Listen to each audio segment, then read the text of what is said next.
We're back on BVarsity Live. We're at Bakersfield Christian. See, that's what I like to see. Yeah, we're 15 minutes into the show, and it almost just went off the rails right now. We didn't even get a third of the way through. Brett Schuler and Jonah Rogers are on the set now. No.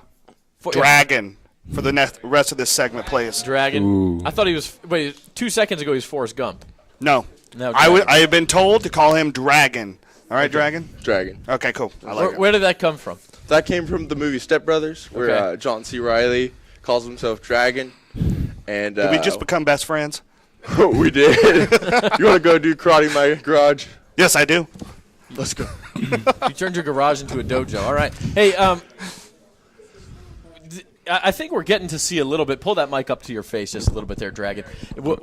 So I think we're beginning to see a little bit about why this team works. I was at practice last night, and there's a little bit of kind of friendly trash talk that goes on, and you guys have fun with each other. And we talked about Coach Carr. You know, when it comes down to business, he's going to want what he wants. But you guys keep it pretty loose, right, Jonah?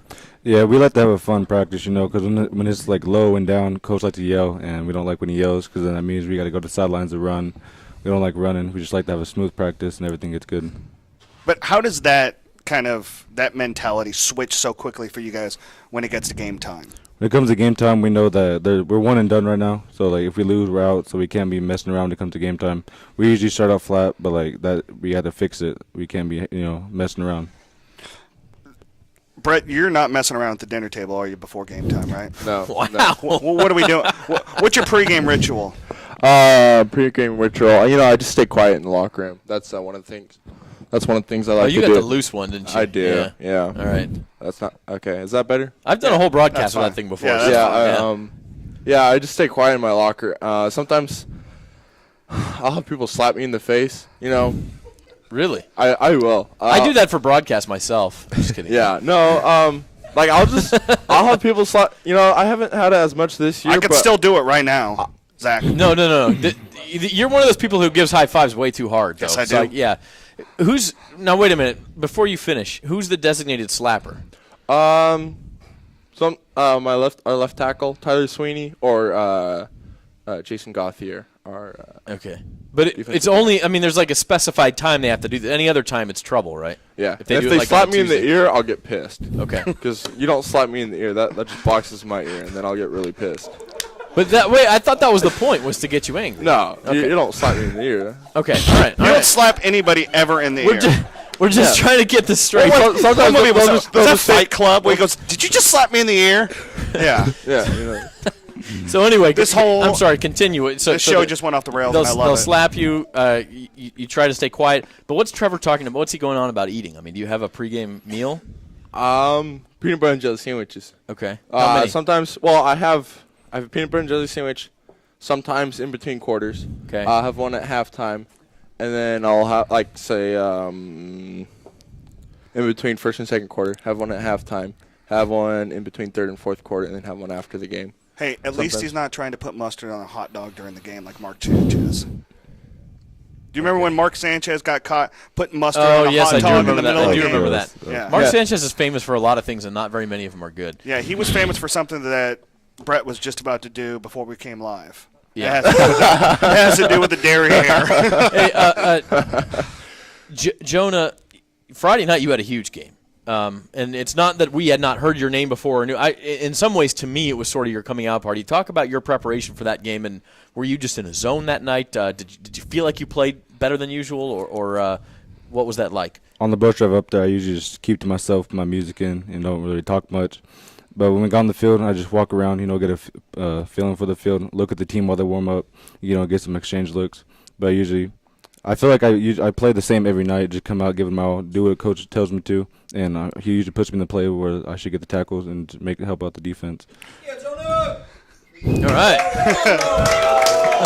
Do you feel more comfortable going against a team that's passing a lot like you guys do, or more of a team that you can kind of bull rush and go against on the run? I like hitting the quarterback more than the running back. So Saturday night, a team that throws much like you guys do, does this excite you more than a normal game then? That affects me a lot because that quarterback, he's not going to be ready for us. All right. That's, they are. I like bulletin board material. A big-time passing team, obviously an experienced team. Brett, what do you see from Camp Olinda when you look on film? I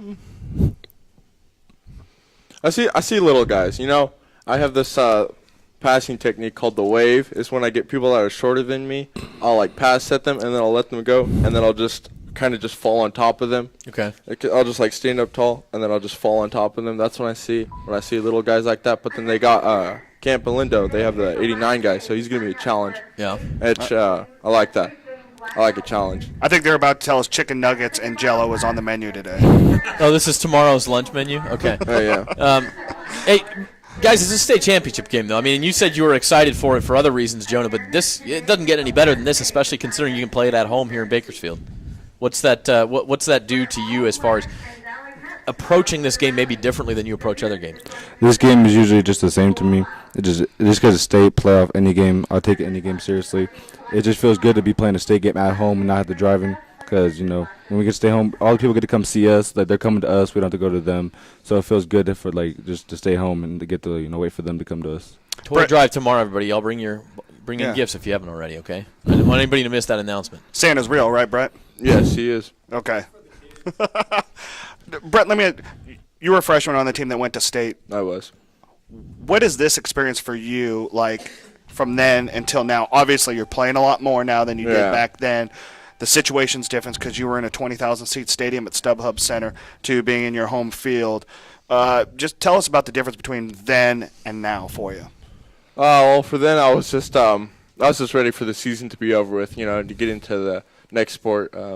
And so, you know, because I wasn't playing, you know, I was just on the sidelines, you know, just there to give the varsity a look. And well, bye, everybody. See you later. So, Time for sixth period. Yeah, I was just there to give them a look, and so I wasn't really doing anything, you know. I was just tired of football, you know, just ready to get it over with. You're just a pup. But now I'm ready to finish, you know, and go out with a bang and get redemption for. Have you really kind of wrapped your head around the idea that you guys are hosting a state championship on Saturday? No, I don't think really. I think I'm just I just see it as another game. You know, I just see it as another opponent. So yeah. You know, that doesn't happen in college game day. I guess those kids don't go to class once they get to college anymore. They actually go to class here. Well, when you pay, you can do what you want. These kids that's true. Are still teenagers. Jonah, for you, I mean, let's talk about, like, college game day. I mean, this is what it kind of feels like. It's a Saturday. You don't have school that day. The game's not till 6 o'clock. Has Coach talked to you about your preparation? Do you sleep in, or you, like Christmas Day, up at 6 a.m. just ready for the game, knowing that it'll be 12 hours later? I wake up early in the morning every day, and knowing that it's game day, my stomach's hurting. I don't like to eat because it makes me feel weird. But I like to be ready up and early. Brett, you're eating.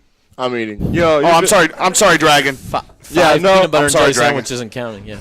You know, even if I'm not hungry, I gotta make sure I eat because you know otherwise I'll just get tired and then I won't be able to play. You know, and I gotta make sure I eat. You know, like I don't have a Snickers on me. Similar to what I asked in the first segment, Darren, does he get out there and show you guys pass rushing techniques, Jonah, or anything from his playing days? Do we see any of that? Yeah, he's my D-line coach. I wouldn't be doing what I do without him showing me because if that, I'd be just out there just doing my own thing, and we wouldn't get far without that. But is he a better pass rusher or quarterback? Because he's bragging about the deep ball. He says he's a good defensive lineman, but I haven't seen him work, so I assume he's a better passer. Wow. Well, I know what's happening today. Yeah, we got to see. We got to do the what is it? The goalpost contest where you try to hit both goalposts and then the crossbar as well. Yeah. All right. Well, we got a couple more minutes in the segment. I want to ask both of you guys. Obviously, there was, you know, a little celebrity kind of awe when David came in. You guys realized that, you know, Derek Carr was going to show up every now and then, and the whole Carr family. Did that wear off quickly for you guys and realize, you know what, they're here for the betterment of us and we're here for the betterment of them and we're going to be a team together? Did that wear off quickly for you, or was there a little bit of that, whoa, David Carr's here? When I first transferred over here, I didn't really know who they really were. I kind of transferred over knowing I wanted to come to a better school, and I found out that the Cars were coaching, and it was just like a plus. And I really didn't know who David was. People just kind of looked at me like I was dumb, and I was like, oh, I didn't like know who he was. But now, I mean, do you see it as a benefit for you as a football player to have that knowledge that they've been able to give to you? And that's dad, and that's head coach, and the offense coordinator always being around you guys? Yeah, the guy knows a lot. He knows what he's talking about, and he tells me a few tips. He's offensive coach. I'm a defensive player, so he tells me what to do to get the offensive mad and get through them. And he's a really good mentor, and I really appreciate what he's done for us. Well, look at this. We got more in there. You guys want to get loud? You That was guys just don't have to be passing quiet here.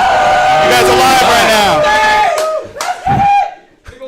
Brett, for you, I mean, how has that transition been for you guys, and where are you guys now as a family? Yeah, well, same as John, I didn't really know David. He was in the years he had in the NFL, he was being sacked the whole time. So our second string on the New York Giants. Boy, it speaks truth. Yeah. Yeah. Well, it's true. But yeah. even Did he need an O-lineman like you? yeah, Okay. yes he did. Yeah, but he's a very smart guy. Even after all those hits, he still hasn't lost it. He came in. He is very smart. I'm impressed with all Finish the the schemes he sentence brought as in. Forrest Gump. Finish the sentence as Forrest Gump for us, please. Even with all the stuff he brought in, I love Jenny. We was like peas and carrots. Now,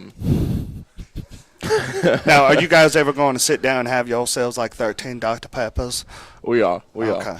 Yeah, it's funny to me because you don't think about it, and maybe I'm dating you guys, but 2002 when David was drafted, some of the freshmen weren't even alive yet. I mean, or were just being born. So it's just a crazy. It's kind of this time warp, and now they're better known as coaches. But that's sort of the way things work. So hey, we got to take a break. We are going to be back with the coach Darren Carr and also Bakersfield Christian Athletic Director Blake Vanderschaff after this on BVarsity Live.